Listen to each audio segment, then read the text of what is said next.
Wellman TV. Marshall Ortega. Like ka naman dyan, idol. Kabanata 546 na paano ka naging masungit kay Zayn. Isang malamig na kislap ang sumilay sa mga mata ni Lior. Mr. York, hindi malulutas ng pera ang bagay na ito. Sa aming paglalakbay upang isagawa ang misyon, nakita namin ng lahat ng mga sundalo ang video ng pag-atake sa Springbrook Mall ngayon. Ito ay lubos na mapangahas. With that, umikot siya sa paligid ni Cohen at mabilis na lumapit kay Marshall, lumapit sa isang matalim na pagsaludo. Magulat, General Ortega. Si Colonel Lior Yoder, Chief of Guards para sa Harmonfield Garrison, ay itinalaga upang protektahan ka at pamahalaan ang resulta ng insidente ng pribadong club. Hinihintay ang iyong mga utos. Ang mga nanunood, na hinaranggan mula sa Springbrook Mall, ay muling natigilan sa makapangyarihang mga salita ng opisyal. Sa pagitan ng ilang mga gwardya, natigilan ang mga nanunood nang makita si Lior na magalang na sumasaludo sa harap ni Marshall. General yang Marshall na yun. Mukhang nagkamali tayo ng paghusga sa kanya. Siya ang may totoong kapangyarihan. Sa anumang kaso, siya ay may ranggong general. Kung hindi, bakit ipapadala ng Harmonfield Garrison ang kanilang seguridad upang protektahan siya? As far as I know, Colonel Yoder is from North Lorne residence. This situation can't be that simple. Nakatayo doon si Michelle, ganap na natulala sa eksenang nasa harapan niya. Paano kaya inuutusan si Lior na protektahan si Marshall? Humakbang siya at tinuro si Marshall. Colonel Yoder, bakit ka nagsusumbong sa kanya? Dumating ka ba para hawakan ang pribadong club sa utos ni Lolo? At least, dapat nagsusumbong ka kina Elliot at Zayn. Malamig na tugon ni Lior, Ms. Kendall, sinusunod ko ang utos ni General Wright. Kung kanino ko ay report, military matter yan. It's none of your business. Sumiklab ang iritasyon ni Michelle. Anong ibig mong sabihin dyan? Malamig na tumingin sa kanya si Lior. Ms. Kendall, this isn't your family's affair. Please wag mo akong hadlangan sa pagtupad ng mga tungkulin ko. Ikaw. Natigilan si Michelle, pinadyak ang paa sa frustration, nag-aapoy ang mga mata sa pagsuway. Sasabihin ko sa lolo ko ang tungkol dito. Hindi niya maipinta ang kanyang ulo kung bakit nilampasan ni Lior sina Zayn at Elliot para direktang magsumbong kay Marshall. Colonel Yoder, ang tagal na, sabi ni Zayn na pinagmamasdan ang likod ni Lior. Pagkaraan ng maikling pag-aalinlangan, humakbang siya nang may magiliw ng ngiti at inabot ang kamay. Bago pa makapag-react si Lior. Matipid na utos ni Marshall, stand by. Oo, Ginoo. Sumaludo si Lior at mabilis na nagjogging pabalik sa team. Hehe, sige ikaw na bahala. Humalaklak si Zayn sa sarili, awkward na hinihimas ang kamay na naiwang nakabitin sa ere. Pinagmamasdan ng mga kilos ng kapatid, na puno ng masalimuot na ekspresyon ang tingin ni Catherine. Ang mapagmataas at maaliwalas na si Zayn kailan pa siya nagpakumbaba ng ganito para lumapit sa isang lokal na opisyal. Ano ang naging dahilan kung bakit siya hindi mapalagay at hindi sigurado sa kanyang sarili? Nang makita ito, agad na nagalit si Michelle. Lumapit siya kay Lior at sumigaw, Lior, tumigil ka nga dyan. How dare you treat Zayn with such disrespect? Napangisi si Lior. Ms. Kendall, bantayan mo ang tono mo. Kasalukuyan kong tinutupad ang utos ng isang tenyente general na protektahan si General Ortega. Are you trying to challenge the authority of the Lieutenant General by questioning my actions so rudely? If you dare obstruct my mission again, you'll face the consequences. Natigilan si Michelle, nanlaki ang mga mata. Naunawaan niya ng buo ang bigat ng mga salita ni Lior. Sa sandaling iyon, si Lior ay kumakatawan sa higit pa sa kanyang sarili o sa pangkat ng mga gwardya ng Harmonfield Garrison. Kinatawan niya ang awtoridad ng isang draconian lieutenant general. Ito ay hindi isang sitwasyon kung saan maaari siyang kumilos na layaw at hindi makatwiran. Bagamat kumukulo ang kanyang galit, mas alam niyang ipagpatuloy ang paggawa ng eksena. With a huff, she reluctantly said, Fine, fine, pagbalik ko. Sasabihin ko talaga sa lolo ko ang tungkol dito. Tumango si Lior. Sa gusto mo. Maya-maya lang, umalangaw-ngaw na naman ang tunog ng disiplinadong yapak sa harap ng Springbrook Mall. Ang mga taong nanunood mula sa malayo sa loob ng mall ay muling nabigla sa nakita. Tamad na pinaliguan ng sikat ng araw ng hapon ang entrance ng lobby ng mall. Tatlong hanay ng mga General's Guards, perpektong nakahanay at ganap na armado, ang lumitaw sa lobby, na sumisipa ng ulap ng alikabok. Sa ilalim ng nakakasilaw na sikat ng araw, ang mga bituin sa kanilang mga uniforme ay kumikinang ng maliwanag, na nagpapalabas ng aura ng awtoridad at solemn na. Nagtungo sa gitna ng lobby ng mall ang tatlong Lieutenant General, na nasa gilid ng mga Elite General's Guards. Gumalaw ang grupo na may pakiramdam ng tahimik na awtoridad, na sama-sama sa eksena ngunit naglalabas ng hindi maikakailang kapangyarihan. Sa pagtataka ng lahat, ang bagay na ito ay nakakuha pa ng atensyon ni Martin Wright. Ang malayong mga tao, na mangha at nagbubulungan sa kanilang mga sarili, ay hindi maiwasang magkomento. Ang matandang general na nakatayo sa gitna ay si General Wright, ang hindi matitinag na haligi ng Harmon Field. At ang nasa kaliwa ay si Simon Cross mula sa Investigation Division 7. Ang lalaki sa kanan ay si General Jack Grayson mula sa Dragon Palace. Dragon Palace. Oo, maaaring hindi mo alam ito, ngunit si General Grayson ay dating isa sa 12 dakilang mandirigma sa ilalim ng Dragon Palace, bahagi ng pinaka-elite at makapangyarihang hanay ng militar ng Draconia. Sinasabi na 20 taon na ang nakalilipas, ang 12 mahusay na mandirigma ng Dragon Soul mula sa Dragon Palace ay hindi matatalo. Wow! Sino kaya ang mahalaga para pukawin ang ganitong kaguluhan at ilabas ang mga higanteng militar na ito? Sa tingin mo ba tinawag sila ng Northlorn residents para i-back up si Mr. Elliot? I don't think so. Honestly, I have the feeling na nandito sila para sa batang opisyal na iyon, si Marshall. Si Zane ay nakapikit sa nakabulagtang araw sa hapon, nakatingin sa tatlong veteranong general, na nawalan ng pag-iisip ng ilang sandali. Talaga bang nangyayari ito? Ang maliit na isyu ni Monica ay kahit papaano ay nakakuha ng atensyon ng tatlong matataas na general. O dumating lang sila para salubungin siya at si Elliot, ngayong alam na nilang nandito sila. Pagkatapos ng maikling sandali ng pagkamangha, mabilis na lumapit si Zane kina Martin, Simon, at Jack. General Wright, Mr. Cross, General Grayson, lolo ko ba ang nagpaalam sa iyo na nasa Harmon Field ako? Bahagyang tumango si Martin. Isang kislap ng pagmamalaki ang sumili sa mga mata ni Zane, at hindi niya maiwasang makaramdam ng kasiyahan. Alam ko na. Lumabas ang tatlong veteranong general para batiin ako. Zane, dahil sa pagdating ko. Mukhang malaki pa rin ang impluwensya ng lolo ko, ang Lord Wisteria. General Wright, balak ko sanang bisitahin ang iyong tirahan kasama ang aking kapatid na babae, ngunit hindi ko inaasahan na ikaw mismo. Lumabas ka para salubungin kami. Bago pa makapagsalita si Martin o ang iba pa, biglang sumugod si Michelle sa likod. Tumakbo siya palapit kay Simon, naputol ang mga salita ni Zane habang umiiyak. Lolo Cross, ang marshal na iyon ay napakatalino. Tingnan mo kung paano niya tayo tinatrato. Parehong nakayuko sina Elliot at Hendrix at humihingi ng tawad sa kanya. Kailangan mong tumayo para sa amin. Tumaas ang isang kilay ni Wuwu Simon. Hendrix deserves it. Natigilan si Michelle. Lolo Cross, paano mo nasabi? Mabilis na sambat ni Zane. Michelle, nandito na ang tatlong general. Hindi ito ang oras para magsalita ka. Tumigil si Michelle, nagulat. Naku Zane, huwag ka nang magalit. Wala na akong sasabihin. Nakangiting lumingon si Zane kay Martin. General Wright, sabi ng lolo ko.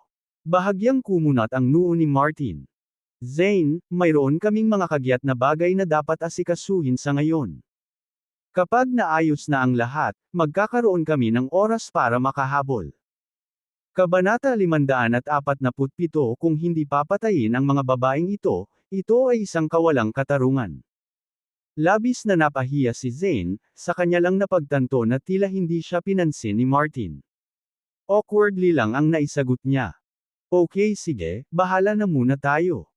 Ikanawit niya ang kanyang mga kamay sa kanyang likuran at tumabi kay Talia, malapit sa tatlong general. Marshal. Nagmamadaling pumasok si Freya mula sa entrance ng lobby, namamaga at namumula ang kanyang mga mata, puno ng SOTTOW ang kanyang ekspresyon. Mabilis na humakbang si Talia para alalayan ang nanginginig na si Freya. Colonel Wright, kumusta si Monica at ang bata? Bago pa makapagsalita si Freya, lumapit si Zane sa kanya. Freya, anong meron? Ang pangatlong henerasyon ng pamilya Brighton ay alam ng lahat na si Zane ay palaging nasa Freya, ngunit si Freya ay hindi kailanman nagpakita ng kahit kaunting interes sa kanya. Freya, I feel I should warn you, sabi ni Zane, puno ng superiority ang ekspresyon nito habang nakatingin sa kanya. Ngayon, kasama si Old Mr. Wright at ang iba pa dito, mas mabuting huwag kang makisali sa isang tulad ni Marshall. Hindi naman ganoon kaseryoso ang sitwasyon ni Monica. Kailangan lang nito ng makatuwirang diskarte, o maaaring ipagsapalaran nito ang iyong kinabukasan. Malaki ang pag-asa ng nakatatandang henerasyon para sa akin at sa inyong lahat, ikaw at ako ay parehong babangon upang maging mga general sa Draconia balang araw. Umalis ka na. Putol ni Freya, itinulak si Zane sa tabi, at sumugod sa tabi ni Marshall kasama si Talia. Marshall, anak ni Monica, hindi nakarating.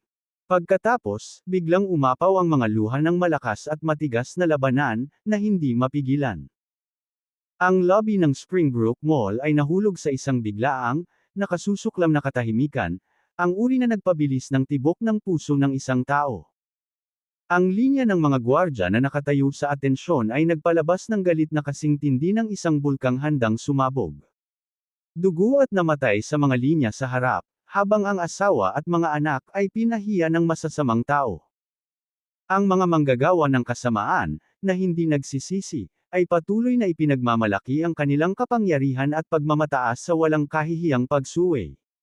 Dim ito. May mga bagay na kayang tiisin, ngunit ito ay higit sa lahat ng pagtitiis. Ang karamihan ng mga nanunood, na nakatayo sa malayo, ay napuno ng galit at pagkasuklam. Patuloy na kumalat online ang video ng brutal na pananakit ni Monica, na paulit-ulit na nagpe-play. Inilantad nito ang kasamaan ng kalikasan ng tao at ang kapangitan ng kaluluwa. At ito ay tatlong nakamamanghang babae na nagsagawa ng kalupitan na ito sa pagiging perpekto. Sino ang nagsabi na ang kagandahan ay salamin ng kabaitan? Sino ang nag-akala na ang kagandahan at kabaitan ay pinagsama?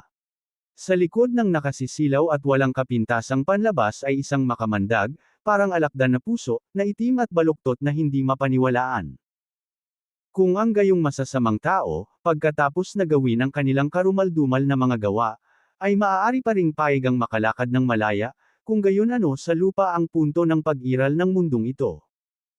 Ang lahat ba ng mga pag-uusap na ito tungkol sa katwiran at espiritual na kaliwanagan ay isang paraan lamang upang mangapi at linlangan ang mabait na mga tao? Ang gayong masamang tao ay nararapat na parusahan. Tama lang at makatarungan. Ito ang sigaw mula sa puso ng isang taong mabait. Gayunpaman, ang sigaw na iyon ay nanatiling isang sigaw, walang kapangyarihan laban sa malupit na katotohanan. Napakalungkot kung paano tayo napipigilan ng katotohanan. Ang pakikibaka para sa hustisya at ang paglaban sa kasamaan, kung gaano kasakit ito ay naging mahirap. Sa huli, ang kinalabasan ay madalas na kawalan ng pag-asa, pagkatalo, at kawalan ng magawa. Lumipas ang oras, at sa isang kisap mata, isang sinag ng araw sa gabi ang tumagos sa bintana mula sa malayong kalangitan, na nagliliwanag kay Marshall, na nakatayong hindi gumagalaw. Nabaling ang tingin ng lahat kay Marshall. Ngunit sa loob ng pulang dugong liwanag ng paglubog ng araw, wala silang makita. Ang tanging nakikita lang nila ay isang nakakasilaw na sinag ng liwanag na nagbibigay liwanag sa maliit na espasyong iyon. Matingkad na naalala nila ang sinabi ni Marshall. Kung hindi mabuhay ang anak ni Monica, papatayin niya si Winnie, ang dalawa pa, at si Stephen. Ang batang opisyal ba na ito, na walang koneksyon o impluwensya, ay tunay na handang ipagsapalaran ang lahat upang humanap ng hustisya para sa isang nahulog na kasama. Pagkatapos ng maikling sandali ng pagkabigla, bumagsak si Cohen sa lupa bago si Marshall. Alam ni Cohen na kung wala ang kapatawaran ni Marshall, maaaring ang kanyang anak at marahil ang buong pamilya ng York. Napapahamak.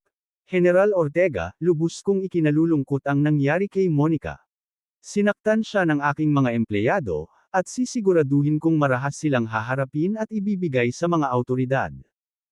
Para naman sa anak ko, na nagpahintulot na mangyari ang ganitong kasamaan, sisiguraduhin kong tatanggap siya ng nararapat na parusa. Kabanata 548. Handa akong isuko ang kalahati ng mga sagot ng pamilya York para mabayaran ang paghihirap ni Monica. General Ortega, mangyaring isaalang-alang ang iyong sariling hinaharap upang mapangasiwaan ang bagay na ito ng makatwiran. Ang malawak na lobby ng mall ay napuno ng isang nakatutok na nakilala. Lahat ng mga mata ay kay Marshall, naghihintay ng kanyang tugon. Bago siya, tumangala si Elliot na may matinding pagpisil. Ang banal na Drake Bane ba, na iginagalang ng Finney Winward bilang kanilang pinarangalan na Panginoon, ay tunay na handang isakripisyo ang kanyang sariling kinabukasan upang matupad ang kanyang pangako. Matapos ang ilang saglit na pag-iyak, pinunasan ni Freya ang kanyang Ermed Bear Head, at hinawakan ng mahigpit ang kamay ni Talia. Nagpalitan ng magkasalungat na tingin ang dalawa, pareho silang gilaro kay Oban. Ang kanilang mga puso ay napunit sa matinding salungatan sa loob. Sa nakakagigil na sandali na ito, tumingin si Zane kay Marshall ng masama sa burglow ng paglubog ng araw. Para kay Zane, ang katotohanan ay nagbigay kay Marshall ng isang imposibleng pagpipilian.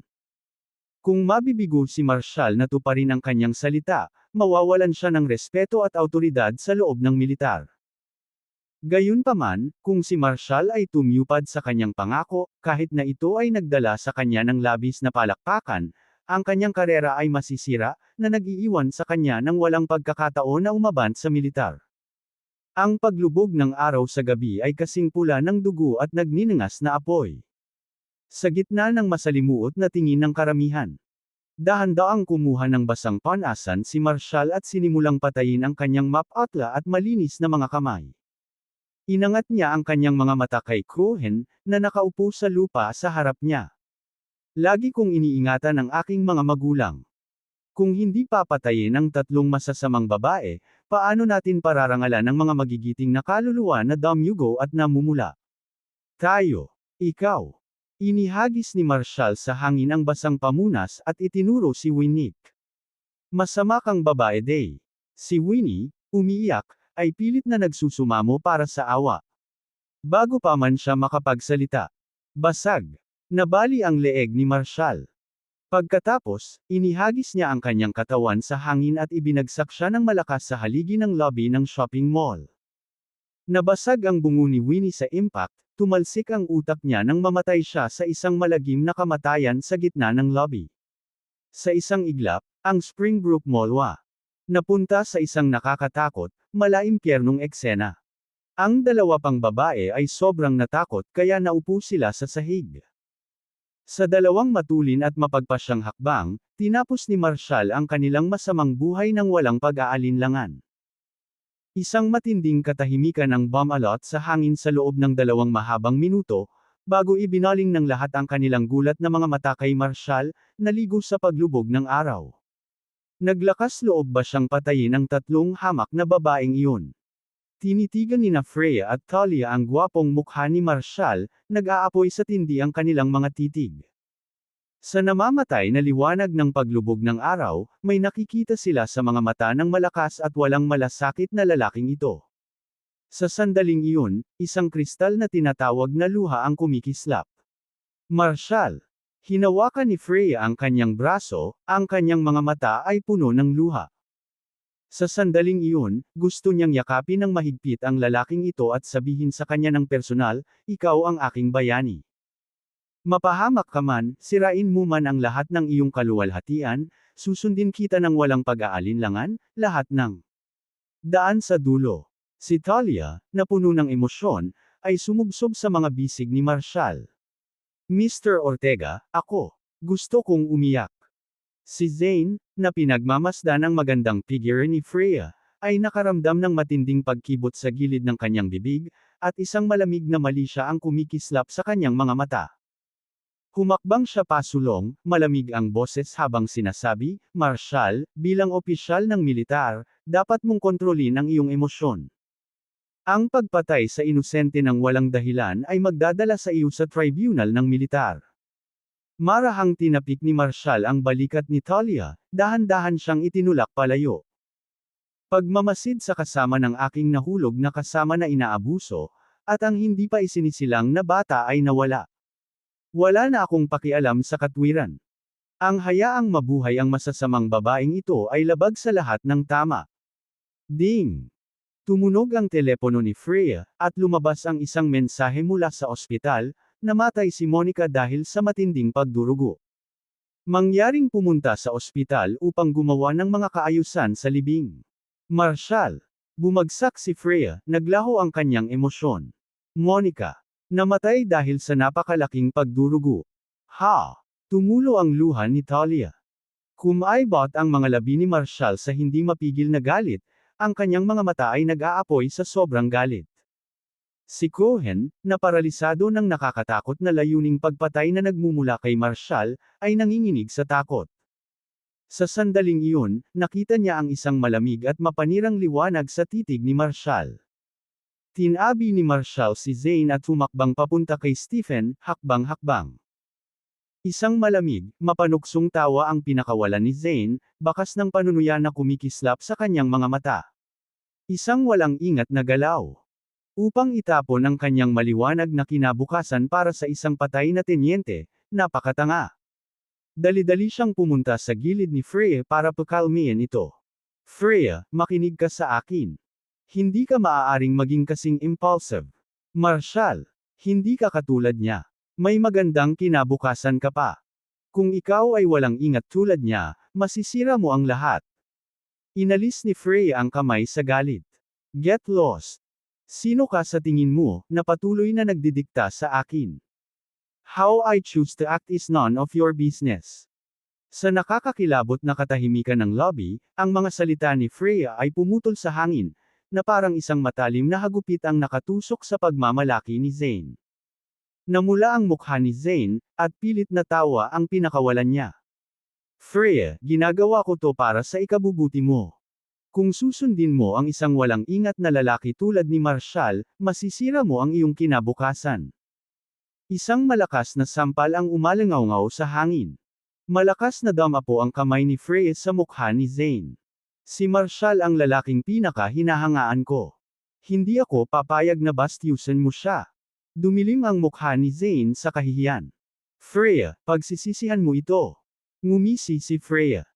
"Mas gugustuhin kong sirain ang sarili ko kasama si Marshal kaysa mamuhay ng hangkag, mapanlin lang na parang ilang tao. At paano naman ang mga aksyon ni Marshal? Maglakas loob ka bang gawin ang ginawa niya?" Kabanata 549 na May Dream Guy, hintayin mo ako. Ang dapit hapon ay nag-inat, kasama ang papalubog na araw. Sa loob ng lobby ng skyscraper, ang huling dugong pulang kislap ng liwanag na kumupas na hustisya ay dumating sa oras, ngunit ang bayani ay umalis na sa kalungkutan. Sa madilim, anino na espasyo, tanging panghihinayang at kalungkutan. Ang liwanag ay nawala, ang kwento ay natapos, at ang mga tao ay nagkalat. Ang panghihinayang ay naging isang walang hanggang pagsisisi. Ang naliligaw at nag-aalangan ay nanatiling nahuli sa walang magawang pag-alagala. Walang matuwid na paghihiganti kung walang sakripisyo. Malayo. Walang matapang na pag-iibigan na makapagpapawi sa kalungkutan na hinabi sa mundong ito. Noong ako'y bata, nagsasalita ako na parang bata, nauunawaan kong parang bata, at nag-iisip ako na parang bata. Pero nung naging ako, isang lalaki, itinatabi ko ang mga bagay na pambata. Matapos tiisin ang lahat ng paghihirap ng mundong ito, ang tunay na kaligayahan at buhay na walang pag-aalala ay tunay na kayang abutin. Ang mga bulaklak ay namumukadkad at nalalanta sa isang iglap. Ang isang ngiti ay maaaring kumikislap at maglaho ng kasing bilis. 30 taon ng pakikibaka sa hirap ng buhay, tulad ng mga hamak na nilalang na nagdadala ng mga pasanin, ay nagtuturo sa atin na maunawaan ang sakit ng mundo. 60 taon ng biyaya, tulad ng mga anghel at mandirigma, nakatagpo ng kapayapaan pagkatapos ng kahirapan, ngunit sumusunod pa rin sa layunin ng Diyos. Walang tunay na wakas sa pagdurusa, ni anumang perpektong pagdating ng kagalakan. Ang kalungkutan, saya, paghihiwalay, muling pagsasama, pait, at tamis ay bahagi na ng buhay. Matapos ang mahabang katahimikan, biglang napagtanto ni Michelle na matagal na pala siyang nakatitig sa kumukupas na takip silim na iyon. Hindi niya dapat ginagawa ito. Dapat laging nakatutok ang kanyang mga mata sa matangkad na figure ng kanyang Zane. Tumingin siya sa paligid, hinahanap ang Prince Charming na hawak niya sa puso niya. Sa sandaling iyon, nakita niya si Zane na nakatayo sa may anino na sulok ng lobby, nalilito sa pag-iisip. Nang makita siyang ganito, tahimik na kirot ang bumangon sa puso ni Michelle. Siya ay palaging naniniwala na ang kanyang Zane ay dapat na ang sentro ng atensyon sa anumang silid, ang isa sa spotlight. Paano siya mapabayaan ng mga mangmang na ito? Zane, sinaktan ka ba ni Freya? Wala kang ginawa kundi ang mabuti para sa kanya. Kung hindi niya ito pinapahalagahan, iyon ay kanyang sariling pagkakamali. Hindi mo dapat pinanghahawakan ito. Huwag mong sisihin ang iyong sarili. Nasasaktan akong makita kang ganyan. Kumunot ang noo ni Zane, bakas sa mukha niya ang iritasyon. Anong sinasabi mo? Kailangan kong makausap ang tatlong general. Hindi na hinintay na sumagot si Michelle, mabilis siyang pumunta kina Martin, Simon, at Jack. Mga general, may ideya ako. Sa tingin mo ba ito ay nararapat na isaalang-alang? Anong ideya? Tumaas ang kilay ni Simon, malamig at malayo ang tingin. Tinaas baba ni Zane ang boses niya. Alam niyo namang tatlo, si Marshall ay galing sa isang hamak na pamilya, hindi niya naiintindihan ang mga paraan ng ating high society. Like today, his approach is too brash, too sharp, syempre, it's bound to backfire. Over something as trivial as this, he's willing to disregard everything and ruin his future. He's being impulsive. Pero talented naman si Marshall, sayang naman kung paalisan siya ng ganun-ganun lang. Para sa kapakanan ni Freya, sa tingin ko dapat natin siyang bigyan ng pagkakataon. Humalaklak si Martin. Oh sige. Sige, kausapin mo siya. Tumayo si Zane na puno ng pride.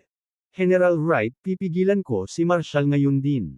Nakangiting tumango si Martin. Sige, sige na. Tumalikod si Zane at mabilis na naglakad patungo sa exit. Zane, hintayin mo ako. Nagmamadaling sinundan siya ni Michelle palabas ng lobby. Pinagmasdan ni Simon ang likod ni Zane, isang malamig na ngiti ang sumilay sa kanyang mga labi. He's giving Marshall a chance. Marshall, not someone you can just control. Umiling si Jack. Let's go see what Marshall has to say. Who knows, we might discover something unexpected. Sabay-sabay na lumabas ng lobby ang tatlong general. Hinabol ni Zane sina Freya, Thalia, at Marshall hanggang sa Springbrook Square. Sumisigaw mula sa malayo, Freya, wait. I need to talk to Marshall. Huminto si Freya at ang iba pa. Sa wakas ay naabutan sila ni Zane, hingal na hingal sa inang. Marshall, sa tingin ko ay disente ka, ngunit kailangan mo pa rin ng kaunting pagpipino, ng kaunti pang makantab. Nagpalitan ng pagtataka sina Freya at Thalia, pagkatapos ay tumawa. Sa tingin mo ay disente talaga si Marshall. Kumpiyansa na tumango si Zane. Oo, tama iyan. Kaya nga gusto ko siyang bigyan ng chance, para matulungan siya. Nakakahiya kung hayaan siyang mahulog ng ganito. Marshall, ano sa tingin mo? Pinisil ni Marshall ang manggas at tumingin ng may interes sa tagapagmana ni Brighton. Oh, you want to give me a chance? Sige, then. Tell me, how exactly do you plan to do that? Nagpout si Michelle. Napakabait naman ni Zane. Marshall, dapat magpasalamat ka ng maayos. Sinaman siya ng tingin ni Zane. Michelle, huwag ka nang magsalita. Pagkatapos, ibinalik niya ang atensyon kay Marshall, puno ng kataasan ang ekspresyon nito. Mayroon kang potensyal, ngunit hindi mo alam kung paano lapitan ang mga bagay. Sa mataas na lipunan, dapat mong matutunan ang sining ng balanse. Ang mga aksyon ay hindi maaaring gawin sa isang kapritsyo. Mayroong isang pangunahing prinsipyo na dapat sundin, walang malinaw na tama o mali, kung ano lamang ang nakikinabang sa iyo. Kung ang isang bagay ay hindi nagsisilbi sa iyong mga interes, iwasan ito. Kunin ang ngayon bilang isang halimbawa. Lumikha ka ng mga kaaway para sa panandaliang sandali ng kasiyahan, nang walang anumang pakinabang. Ito ay walang kabuluhan. Well, this kind of approach. I'll teach you more once you're working under me. Napatingin si Michelle kay Zane nang may paghanga. Zane, ang dami mo talagang alam. Laging ganyan ang sinasabi ng lolo ko. Nagtaas ng kilay si Marshall. So, si Zane, puno pa rin ng pagmamalaki, ay sumagot, ang sinasabi ko, kung sasama ka sa akin, masisiguro kung hindi ka masasaktan sa mga kahihinatnan ng mga aksyon ngayon. Siyempre, hindi ka makakatagal sa militar. Alagaan ang hakbang-hakbang na ito. Sa 3 hanggang 5 taon, kapag naka-move on na ang publiko, makakagawa ng ilang strategic moves. Maaari kang magsimula bilang pangalawang tenyente, at sa 7 o 8 taon, ang pag-promote sa major ay dapat na malapit ng maabot. Marshall, ano sa tingin mo? Hinatak ni Michelle ang manggas niya. Zane, bakit mo siya binibigyan ng pagkakataong ito? Gagawin ka lang niya ng maraming gulo. Kung patuloy kang gumagawa ng mga pabigla-bigla na desisyon, magiging mahirap ang mga bagay para sa iyo. Marahan niyang inalis ang kamay ni Michelle at tumingin kay Freya ng may malalim na pagmamahal. Freya, tinutulungan ko si Marshall dahil sayo. Marshall, mas pahalagahan mo ang pambihirang pagkakataon na ito. Sa labas ng mundo, kailangan nating lahat na tumulong sa isa't isa. Sa sandaling iyon, lumapit sa kanila si Martin at ang 2 pang general. Lalong natuwa si Zane habang nagsasalita. Freya, nakausap ko na ang 3 general, at pumayag silang kausapin ko si Marshall. Delikado ang ginagawa ko, pero para sa iyo, nagpasya akong tulungan siya. Marshall, huwag kang magpasalamat. Kung may dapat pasalamatan, si Freya iyon. Magtiwala ka, kung mananatili ka sa akin, may hinaharap kang hinaharap. So, ano sa tingin mo, Marshall? Nagkibit balikat si Marshall. Ito ay tiyak na isang magandang pagkakataon, ngunit nagpalitan ng pagtataka sina Freya at Talia. Hindi nila maintindihan kung paano posibleng makita ito ni Marshall bilang isang magandang pagkakataon. Si Martin at ang iba pang mga general ay mukhang parehong nalilito. Napatingin si Marshall sa mayabang na si Zane at ngumisi, I just think you're idiot. Ano? Natigilan si Zane, nakatitig sa umaatres na figure ni Marshall na lubos na naguguluhan. Ulit ni Talia sabay ngiti ng mapanukso, hindi mo ba narinig ng malinaw? Tinawag ka lang ni Mr. Ortega na tulala. Ha ha ha. Sa isang mapaglarong tawa, umikot siya at hinabol si Marshall, na tinatawag na, my dream guy, wait for me. Kabanata 551 Babae sa pag-ibig. Gumalaw ang banayad na simoy ng hangin sa gabi, na itinaas ang nakakalat na alikabok sa ilalim ng maliwanag na mga ilaw ng lungsod. Nilero ni Zane ang itim niyang buhok na tinatangay ng hangin na parang gentleman. Itinaas niya ang kanyang mga mata sa figure ni Marshall, na ngayon ay kumukupas sa malayo, isang malamig, madilim na kinang na dahan-daang tumataas sa kanyang mata. Freya, kailangan mong layuan si Marshall. Ang sobrang lapit sa isang lalaking napakayabang at walang ingat na tulad niya ay magdudulot lang ng gulo sa iyo. Hindi mali ang mga komento ni Marshall sa iyo. Sabi ni Freya na may mapaglarong ngiti, saka tumalikod at tumakbo papunta sa parking lot para maabyutan si Marshall. Hindi makapagpigil. Humagalpak ng tawa si Elliot. Zane, stop acting so full of yourself. Sino ka ba sa tingin mo? Sinasabi mo na dapat magtrabaho si Mr. Ortega sa ilalim mo. Tulungan siya sa ilang mga teknikal na bagay at baka, sa loob ng ilang taon, makakakuha ka ng promosyon sa major. Pinapatay mo ako. Ang isang tao na maaaring isantabi ang lahat ng pagmamataas at karangalan, isang maladyos na figure, ay matutokso ng iyong maliliit at makitid na interes. Ano ba ang iniisip mo? Tinawag ka ni Mr. Ortega na tulala, at iyon pa rin ang paggalang niya sa iyo. Kung ako ang tatanungin mo, ikaw ang top-tier idiot, super idiot. Pagkatapos, kinaladkad ni Elliot si Hendrix at tinungo ang parking lot. Malamig na umiling si Zane. Sige, sige. Walang saysay na subukang makipag-usap sa mga taong maikli ang paningin tulad mo. Pinagmasdan sila ni Michelle na lumalayo, galit na galit, at tinadyakan ang kanyang paa. Paano kayo magkakaganito, Zane? Catherine, harapin natin sila. Itigil mo na ang pagpapahiya sa sarili mo. Malamig na umungol si Catherine. Magalang siyang tumango kay Martin at sa iba pa bago naglaho sa makapal na gabi. Natahimik sandali si Zane bago sumakay sa kotse kung nasaan si Martin at ang iba pa. Ginawa ko na ang lahat ng aking makakaya. Wala nang dapat gawin. Ang isang taong piniling mahulog ay hindi na maa-atres mula sa kailaliman. Maaaring bumuhos ng sagana ang ulan, ngunit hindi nito mapapakain ang walang ugat na damo. Ang biyaya ng Diyos ay walang hangganan, ngunit hindi nito mailigtas ang mga walang pananampalataya. Tumango si Martin ng may pag-iisip. Well, let's leave it at that. You've done your best. Pagkatapos, sinenyasan niya ang mga tanod na paandarin ang sasakyan, at umalis na sila. Humalaklak si Simon. Matanda Mr. Wright, tingnan mo na lang ang mga kabataan ngayon. Hindi na sila maaaring maging iba.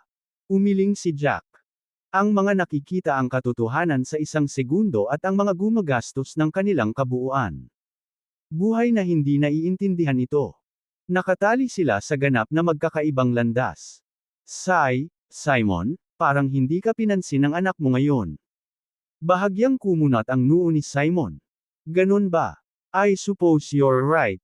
Pero basta kasama niya si Marshall. I'm not worried. Basta. Tungkol sa nangyari kay Marshall ngayon. Tumawa ng mahina si Martin. Dapat pa bang magkaroon ng kahulugan ng mundong ito? Kinaumagahan. Nawala pa rin si Marshall sa antok na tulog nang makaramdam siya ng mahinang pangangati sa kanyang ilong. Achoo! Hindi niya binuksan ang kanyang mga mata. Sa halip, tumalikod siya at nagpatuloy sa pagtulog ng mahimbing. Pagkatapos ng labanan sa Dragon Ridge Valley, at ang kaganapan sa Esto Ridge, hindi siya nakatulog ng buong araw at gabi. Siya ay desperado para sa isang magandang pahinga. Gayunpaman, nananatili ang Katie sa kanyang ilong. Sa kalahating gising, walang humpay niyang hinimas ang kanyang ilong, at napuno ang hangin ng matamis at nakalalasing na halimuyak. Isang malambot at mainit na halik ang dumampi sa kanyang pisngi, mabilis na parang tutubi na nag-iwas sa tubig. Hehe! Ang tamad mong bomb! Isang malamyos at nakapapawing pagod na boses ang umalingaw sa kanyang tainga. Iminulat ni Marshall ang kanyang mga mata, at nakita niya ang isang napakagandang mukha sa kanyang harapan. Ha! Anong ginawa mo sakin kagabi? Labis na itinapon ni Marshall ang mga saplot, kunwari ay sinusuri ang kanyang katawan. Anong problema? Si Shirley ay likas na lumapit, sumilip sa kanyang kumot, at ang kanyang mga mata ay damapo sa isang bagay. Kahanga-hanga. Baliw ka. Napagtantong naloko siya, namula ng husto ang mukha ni Shirley. Kumuha siya ng unan at sinimulang hampasin si Marshall dahil sa kahihiyan. Hahaha. Sige, huminto ka bago lumabas ang iyong dalawang maliliit na kuneho. Tumalon si Marshall mula sa kama. Nakayapak. Nakatayo sa tapat ng kama, tiningnan niya ang naguguluhan, namumula na dilag na may gusot na buhok at ngumiti. Alright, just messing with you. Ano pa ba ang dapat kong gawin nang pumasok ka sa kwarto ko kaninang umaga at kinurot mo ang ilong ko ng buhok mo? Sinaman siya ng tingin ni Shirley. Baliw ka. Lumapit si Marshall kay Shirley, marahang hinihimas ang gusot niyang buhok. Nasaan si Marissa? Lumabas kasi si Marissa para ipaghanda ka ng almusal kaya gumising ka. Bumalik ka kahapon at dumiretso sa kwarto mo, nakatulog ka agad. 10 oras kang nakatulog nang hindi man lang dinilat ang iyong mga mata. Sa susunod, kapag nasa labas ka ng trabaho, huwag mo nang ipilit ang sarili mo. Mapagod ka sa katawan. Inabot ni Marshall at hinayla ang slim waist ni Shirley papunta sa kanya, ipinulupot ito sa kanyang mga braso. Pumikit siya, nilalanghap ang masarap na halimuyak ng buhok nito, naramdaman ang lambot ng katawan nito na dumaikit sa kanya. Nais ni Marshall na manatili siya sa sandaling ito magpakailanman, na wala sa kanyang init, hindi na kailangang mag-alala tungkol sa anumang bagay. Pumikit si Shirley, sumuko sa yakap ng kanyang bida. Ding-ding. Nagring ang telepono sa pinakamasamang oras. Biglang nagmulat ng mata si Shirley. Madiin ang titig niya habang nakatingin kay Marshall. Okay lang ba kung ito ang kunin ko? Tumawag ka. Tiningnan ni Marshall ang nakamamanghang magandang babae sa kanyang mga bisig, at sa isang sandali, siya ay tila hindi inaasahang matamis at masunurin, tulad ng isang maliit na batang babae. Napakauto at cute ng babaeng umiibig. He chuckled softly and gave Shirley's head a playful pat. Of course, go ahead. Nagpout si Shirley, nagkukunwaring inis, at saka pinindot ang answer button sa kanyang telepono. Ang tawag ay mula kay Casey River, ang manliligaw ng Bisepresidente ng Harmon-Field Chamber of Commerce. Pagkababa ay inayos ni Shirley ang medyo magulo niyang buhok at tumingin kay Marshall. Ang manliligaw ni Brad Yale, Bisepresidente ng Harmon-Field Chamber of Commerce, ay darating sa lalong madaling panahon upang samahan si Marisa sa Chamber of Commerce para sa mga kinakailangang papeles. May meeting pa ako ngayong umaga, kaya hindi na ako sasama kay Marisa. Kung nakauwi ka na, pwede kang sumama. Sila. Okay, let's go downstairs and check. Dapat bumalik si Marisa na may dalang almusal. Si Marshall, na naka-slip-on na sapatos at malalaking shorts, ay sumunod kay Shirley pababa sa unang palapag. Nagtimpla ng kape si Shirley para kay Marshall at umupo sa tabi nito, inayos ang mga meeting notes sa kanyang laptop. Pagkatapos ng 2 tas ang kape, hindi pa rin bumabalik si Marisa. Tanong ni Marshall, gaano katagal na wala si Marisa? Sa labas lang ng Villa ang Food Street, hindi naman kalayuan. Dapat kanina pa siya nakabalik. Bahagyang kumunat ang noo ni Shirley. I planned to have the delivery bring here, but Marisa insists to go herself to buy it for you. Naisip ko na mabuti para sa kanya na mag-ehersisyo. Hindi naman dapat ganito katagal. Halos 2 oras na. Sinulyapan ni Marshall ang oras, saka tumayo. You stay here and finish your work. I'll go check on her. Paglabas ni Marshall ng gate ng Villa, nakita niya si Marisa na nakaupo sa lupa sa plaza sa harap ng Villa, napapaligiran ng maraming tao. Sa hindi kalayuan sa kanya ay nakatayo ang isang babae, nakasuot ng mga nakaistilong damit at makapal na pampaganda, na may hawak na 2 aso na nakatali. Dumudugo ang kaliwang paa niya. Si Marisa ay nakagat ng aso.